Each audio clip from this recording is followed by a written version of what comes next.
CPM-ലെ ഒരു വിഭാഗവും CPI-യും ചേർന്നാണ് മൂന്നാറിൽ ഒഴിപ്പിക്കൽ ദൗത്യത്തിന് തടസ്സം നിന്നതെന്ന് ദൗത്യത്തിന് നേതൃത്വം നൽകിയ IAS ഉദ്യോഗസ്ഥൻ K. സുരേഷ് കുമാർ. VS അച്യുതാനന്ദന് ഒപ്പം നിന്നിരുന്ന MM മണി മൂന്നാർ ദൗത്യം ആരംഭിച്ചതോടെ VS-നെതിരായി.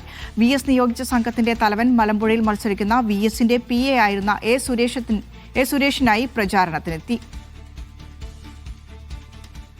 അത് പരാജയപ്പെടുത്തിയത് മാർക്സിസ്റ്റ് പാർട്ടിയുടെ ഔദ്യോഗിക പക്ഷവും CPI-യും കൂടെ ചേർന്ന് ഉള്ള ഒരു കൂട്ടുകെട്ടിലാണ്.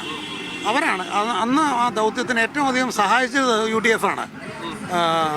ഇപ്പോൾ രമേശ് ചെന്നിത്തലയാണെങ്കിലും ഉമ്മൻചാണ്ടി ആണെങ്കിലും പൂർണ്ണമായിട്ടും എന്നെ സപ്പോർട്ട് ചെയ്തു. VS-നെ ഏറ്റവും അധികം തളർത്തിയത് ആ പാർട്ടിയുടെ അകത്ത് ഉള്ള ഔദ്യോഗിക പക്ഷം തന്നെയായിരുന്നു.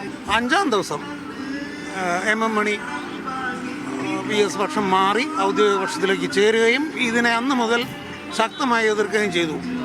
ആ സമയത്ത് അതിനുള്ള കാരണം എന്ന് വെച്ച് കഴിഞ്ഞാൽ MM മണിയുടെ ബ്രദർ ലംബോദരൻ 75 ഏക്കർ ഭൂമി അനധികൃതമായി കൈവശം വെച്ചെന്നും അത് പട്ടയം റദ്ദാക്കി ഏറ്റെടുത്തു.